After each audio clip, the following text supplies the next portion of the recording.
In the spring of 1841, a federal marshal rode into the Ozark Hill country looking for a man named Calhoun Dredd. Dredd lived alone on a 40-acre ridge, fed himself, heated himself, lit himself, and moved himself across 3 river systems without a single purchase from a company store.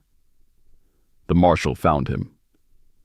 What the marshal could not explain in his report was how one man with no wages, no supplier, and no landlord had outlasted 2 harsh winters in better health than the deputy who served the warrant. 25 of the tools Calhoun Dredd trusted with his life are what this video is about. My name is Levi Blackwood. I am 53 years old, 6th generation on Blackwood Hollow in the southern Appalachians. My people came up from the Carolinas before the century turned and never left. My grandfather Harlan kept every piece of practical knowledge he ever learned in a hand-stitched leather journal, and he made me copy it before he passed. He said, knowledge that lives in only one place is already half dead. I took that seriously. What I am about to walk you through are 25 tools the frontier man trusted the way a modern man trusts his phone. Some of them have been regulated out of your county. Some of them were quietly buried by an industry that needed you to buy the replacement. And a few of them, fewer than you would expect, are things that fewer than a handful of living Americans can still build or operate from scratch. None of these tools stopped working. Not one. They got replaced because somebody figured out how to charge you for the plastic version. That is not a conspiracy, neighbor. That is just how a market eats an old skill and calls it progress. Tap subscribe before we count down. We are dragging buried knowledge back into daylight, and you are going to want what comes next. 25 down to 1. The question is not what we lost. The question is who got rich the day you forgot it. Number 25. The wooden friction bow drill. Every fire your ancestor made started here. A straight dry spindle of cedar or mullein, a flat hearthboard of the same soft wood, a smooth stone cap for the palm, a strung bow of green wood and rawhide. The friction between spindle and board produces a coal in under 60 seconds in practiced hands. Harlan's journal from 1947 has a sketch of the exact spindle angle, and I have never seen it drawn better. A modern ferro rod costs $12 and works fine. A bow drill costs you a walk in the woods. The United States Army's own field manual FM 2176 still teaches friction fire. The Army knows. Bass Pro just hoped you would not ask. Number 24. Rawhide lashing and wet set joinery. Fresh rawhide shrinks as it dries. Your great-grandfather knew that. He lashed green rawhide soaking wet around a joint, a tool handle, a broken axe helve, a sled runner, and let it dry in the sun. It tightened like iron. No nail, no screw, no hardware store required. A tomahawk handle lashed this way in 1830 would still hold today if you kept it out of standing water. Modern epoxy runs $8 a tube and cracks at 40 below. Wet rawhide has never cracked at 40 below in recorded history. Funny how that works. Number 23. The bone awl and hide needle. Split a deer leg bone lengthwise. Grind the tip on sandstone, and you have a tool that punches through 3 layers of green hide without breaking a sweat. Thread it with sinew, which is stronger per strand than nylon, and you are sewing moccasins, pouches, and harness leather that will outlast the animal it came from. Nobody outlawed the bone awl. The Singer Sewing Machine Company, founded 1851, just made sure your grandmother thought it was something a poor woman used. The moccasin does not know what year it is. It just knows whether it leaks. Number 22. The crooked knife. One curved blade pulled toward the chest, shaped from an old file by a blacksmith who charged a day's wage for the work. That one knife carved a canoe rib, a spoon, a pot hook, a snowshoe frame, and a chair leg. French-Canadian voyageurs carried exactly one. The Stanley Catalog of 1912 offered 47 specialty tools that each did one thing poorly in a wet camp. A modern wood carving set runs $240. The crooked knife runs whatever a good whetstone costs you in an afternoon. North House Folk School in Minnesota still teaches it. Their graduates do not own 47 tools. Number 21. The tump line, a wide leather strap across the forehead. Two long leads trailing back over the shoulders and under a pack load. Your neck and spine carry the weight instead of your arms. A Cree porter in 1820 could move 150 pounds over a portage trail and arrive steadier than a modern hiker with a $600 pack frame and a hydration bladder. No moving parts, no buckles, no warranty card. The outdoor industry spent the 20th century selling you the aluminum frame pack because they could charge $200 for aluminum and nothing for a leather strap.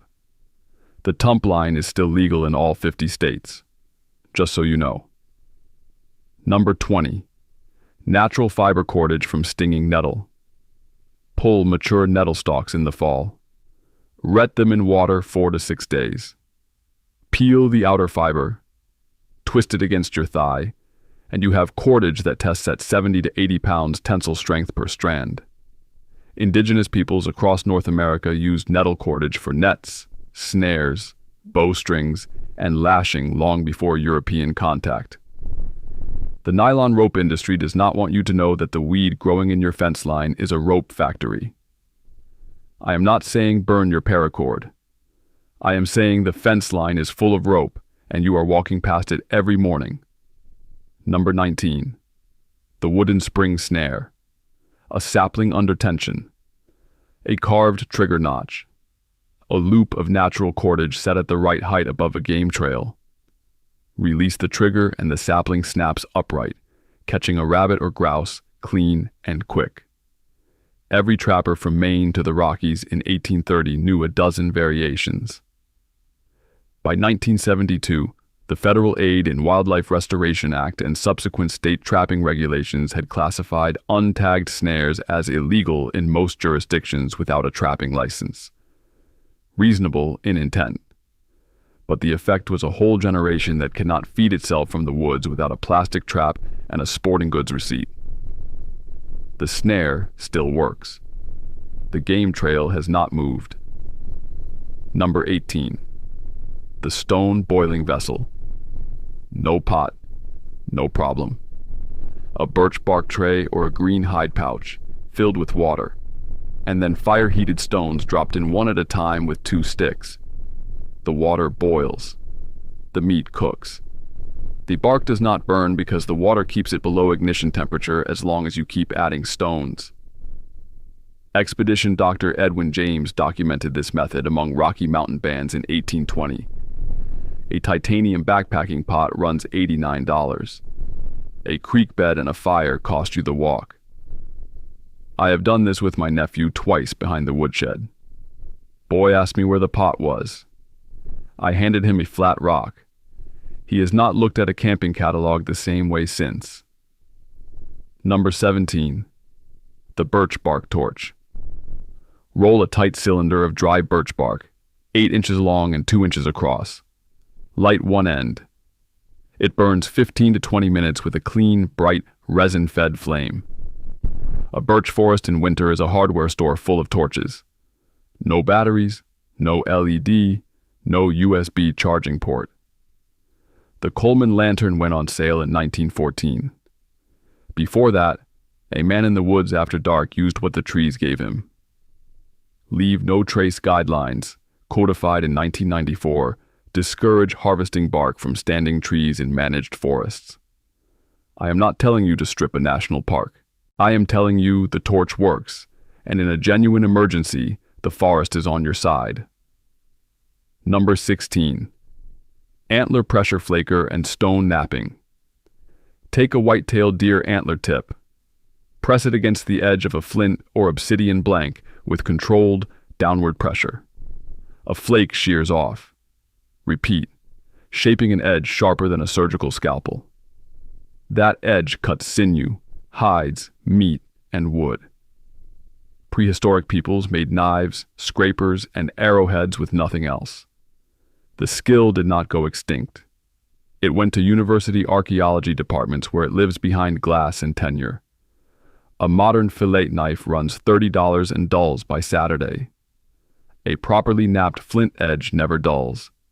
It chips. And you make another one from the pile of rocks by the creek. Number 15. The cast iron Dutch oven and green stick crane. A single green stick, notched with a knife, wedged between a rock and the packed dirt, hanging a Dutch oven 3 inches above a log and rock fire ring. That rig cost the mountain man nothing but the walk to cut it. Harlan's journal calls it the shepherd's crook and draws it in 2 lines. A Coleman camp stove runs $69. The canister is empty by Sunday. The green stick is free on Monday. The Dutch oven in an 1890 Sears catalog ran $3.50 and lasted 4 generations. Not $1 of that 4-generation run required a fuel canister or a parking spot at a campground. Number 14. The Pit Smokehouse. A shallow pit in clay soil lined with river stones. A slow hickory fire smoldering at the bottom. Meat hung above on hickory poles for 3 days. That pork kept 9 months without a single watt of electricity. The United States Department of Agriculture Farmers Bulletin number 918, published in 1917, gave every American farmer the exact recipe. Then the Federal Meat Inspection Act handed the big packers a regulatory wall that nobody with a backyard pit could climb. By 1978, 41 states had zoning codes banning outdoor smoke curing structures inside municipal limits. Not because the meat was unsafe, because Armour and Swift needed the shelf space. The bulletin is still online. They just stopped mentioning it. Number 13. The Fatwood Fire Kit.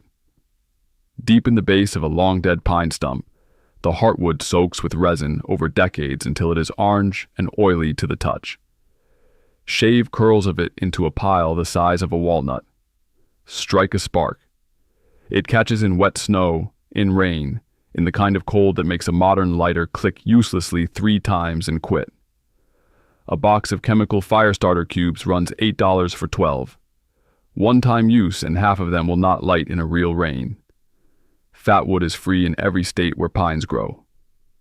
The Forest Service taught a generation fire safety without ever teaching fire building. They made the trade. Safety for skill. Free fire. Damp morning. Same result. Number 12. Char cloth and steel striker. Cut a strip from a worn linen shirt. Place it in a small tin with a pinhole punched in the lid. Set the tin at the edge of the coals. Smoke seeps out until it stops. Open the tin. Inside is a black papery cloth that catches a single spark and holds it as a glowing ember for a full minute, long enough to nurse into flame with dry moss. John Walker sold the first friction match in 1827. Bic ships 1 billion disposable lighters a year. The lighter costs $1, works twice in the rain, and dies in a landfill. Char cloth costs nothing, works in the rain, and never runs out. Colonial Williamsburg still teaches this to 5-year-olds. 5-year-olds. The knowledge is not hard. It is just not for sale. Number 11. The reflector wall fire. A line of split logs stood on edge behind an open fire, 2 feet high, mud chinked at the base. Every British thermal unit the fire produces gets thrown back at the man lying on his wool blanket instead of drifting into the sky. A 1917 United States Army Field Manual estimated a reflector fire kept 4 men above freezing at 20 below on 1 cubic foot of wood per man per hour. The Forest Service started writing open fire restrictions in the 1930s. Leave no trace discouraged the practice further. Neither was wrong about wildfire. Both together taught a generation to buy a heater instead of understand a fire. Army Field Manual. 2176 still teaches the reflector wall. The Army knows. You were just not told. Number 10. The rawhide water vessel. Wet rawhide dries into whatever shape you choose. The vessel holds water without tanning because the surface is kept damp during use. Heat stones in a fire, drop them inside, and you have a cooking pot that the forest handed you for nothing. The plastic water bottle was patented in 1947. Before that, every civilization on Earth moved water in vessels made from the animals they were already eating. Nothing was wasted. Nothing was purchased. The rawhide did not ask for a receipt.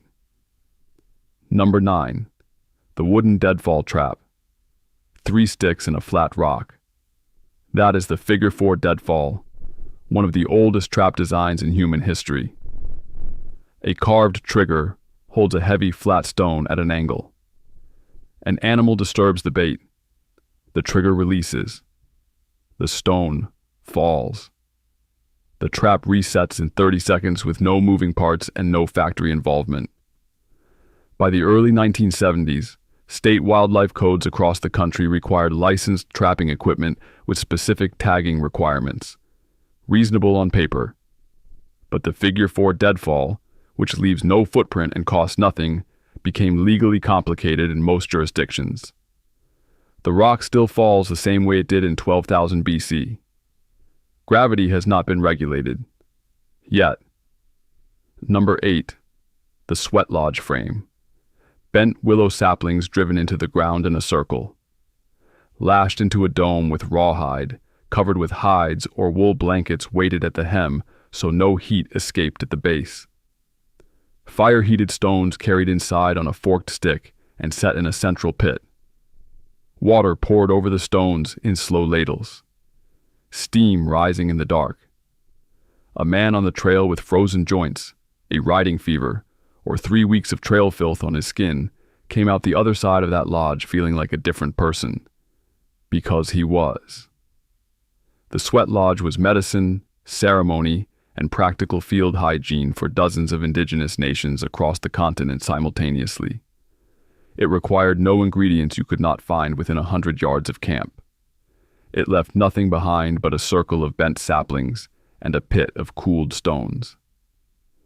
The American Medical Association, founded in 1847, spent the better part of a century classifying anything that did not arrive from a pharmacy as folklore at best and fraud at worst. They built an industry on that classification, a considerable and profitable industry. The willow sapling does not know that. The fever does not know that. They only know what works. They always have. Number 7. The hand-forged belt knife from a file. Every frontier settlement had a blacksmith, and every blacksmith had a pile of worn-out files behind the shop. Triangular, flat, half-round, bastard cut, all of them used up and headed for the scrap heap. Your great-grandfather looked at that pile and saw a knife in every one of them. He was not wrong. Take an old mill file. Heat it in a forge fire until it loses its magnetism, which happens at right around 1400 degrees Fahrenheit, and tells you the carbon has moved into the right condition for what comes next. Quench it fast in oil, not water. Water quenches too hard and you get a blade that holds an edge beautifully right up until it snaps at the worst possible moment, which in 1840 meant a very long walk home. Temper it in a low oven to relieve the brittleness. Grind your edge on a flat sandstone, slow and patient, keeping the angle consistent because the angle is the whole argument. Wrap the handle in wet rawhide and let it shrink dry around the tang until it is tight enough that nothing short of a fire will loosen it. That knife, built from a piece of scrap metal that cost you exactly nothing, will hold an edge longer than most blades you will find hanging on a pegboard for $40 at a hardware store today. Harlan made his from a discarded logging file. I still carry it. I want to be precise about that because it matters. Not a replica, not a replacement. The same knife. 70+ years of use and the blade has never once told me what it cost to make. It has only ever asked me one question, the only question a knife actually asks. Whether I kept it sharp. That is the whole relationship. Everything else is catalog copy. Number 6. The birch bark canoe. In 1830, explorer Henry Rowe Schoolcraft stood on the shore of Lake Superior and watched something that stopped him mid-sentence in his own journal.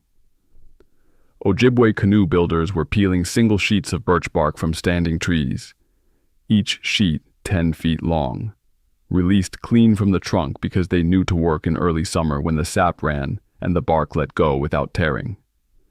He watched them bend white cedar into ribs over a knee, sew bark panels together with split spruce roots pulled thin as thread, and seal every seam with heated pine pitch applied with a stick while it was still warm enough to flow. The whole operation looked unhurried.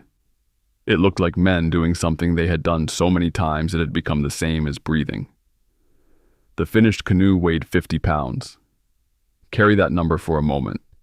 50 pounds, and it moved 1,000 pounds of cargo. It ran the rapids of the Ottawa River.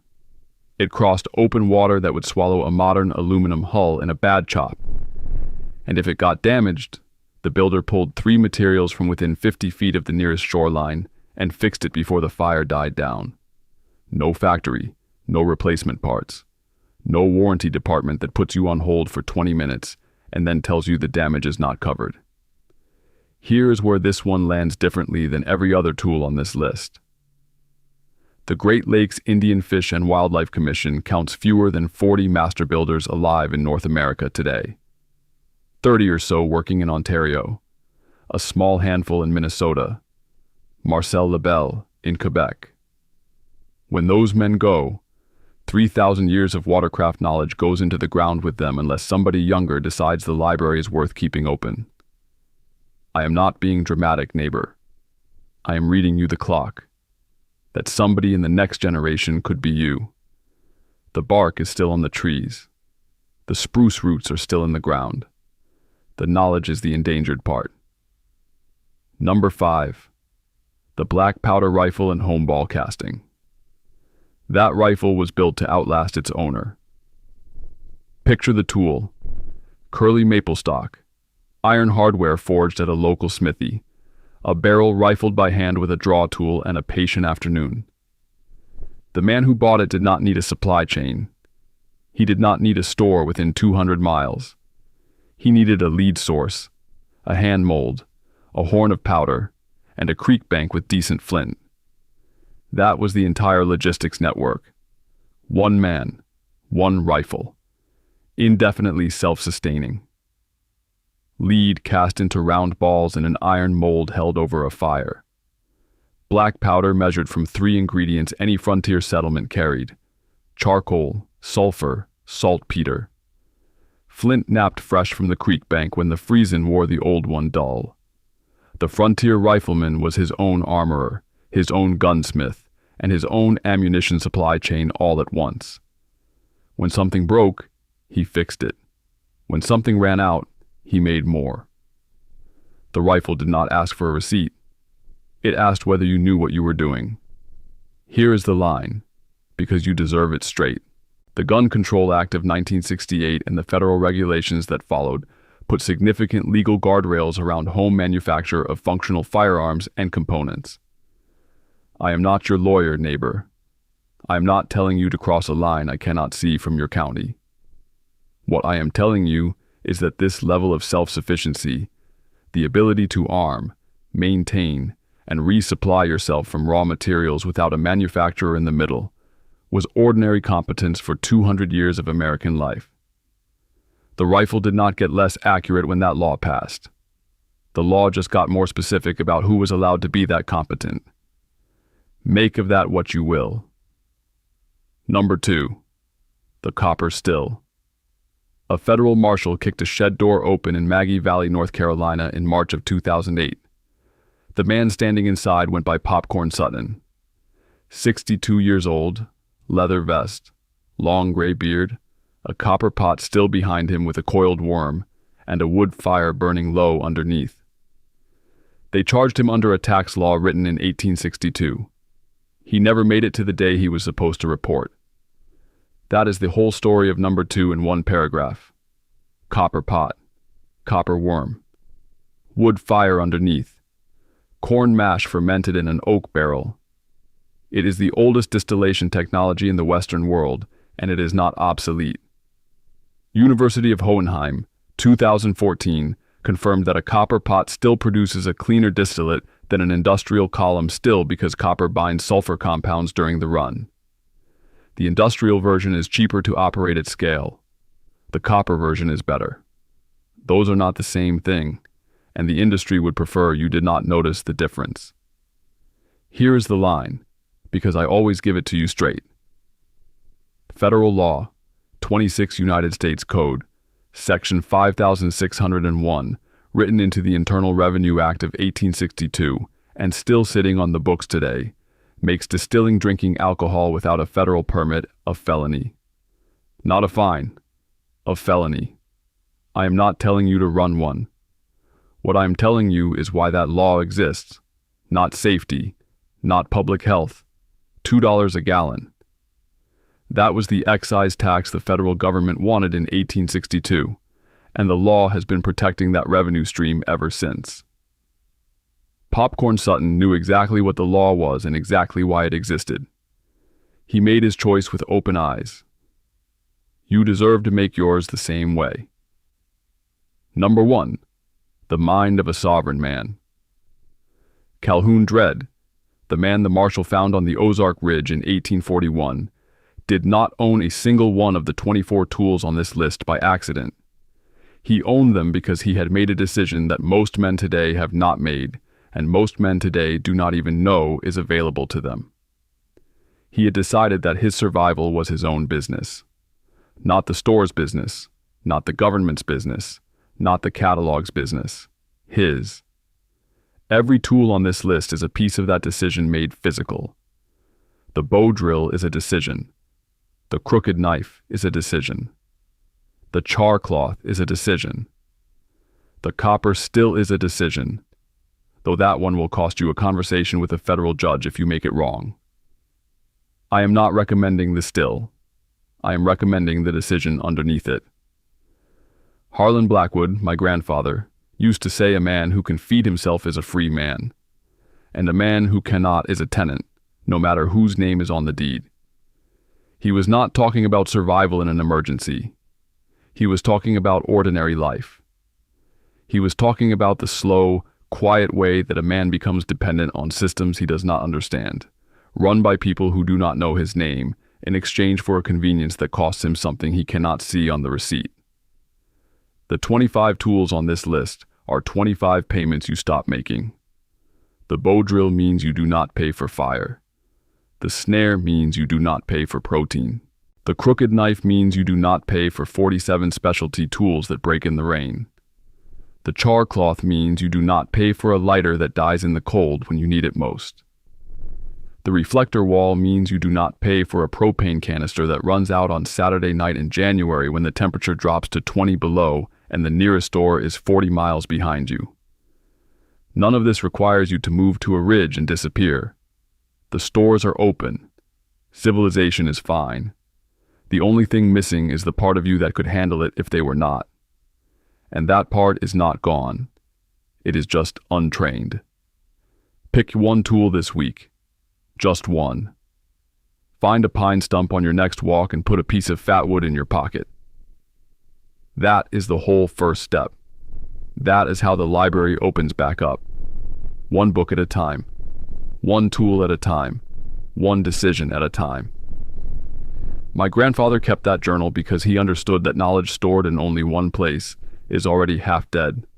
I have been keeping this promise his whole life in mind. These tools are yours now. Do not let them die on your watch. Tell me down below, which of these 25 did your grandparents or great-grandparents actually use? Not read about, actually used. The one that shows up most in the comments is the one I build the next full video around. The old men in fur hats and leather vests knew things a whole industry has spent 100 years hoping you would forget. You just learned 25 of them. Keep the old ways. They kept us. Next time on this channel, we are going after the 2-cent lamp oil that lit half the frontier homes in America and put a whole industry out of business twice. once in 1859, and once in 1908. The stuff you can still make in your kitchen from ingredients at any grocery store. And the year they made sure the recipe fell out of every household almanac in the country. That one is going to bother some people. Keep the old ways. They kept us.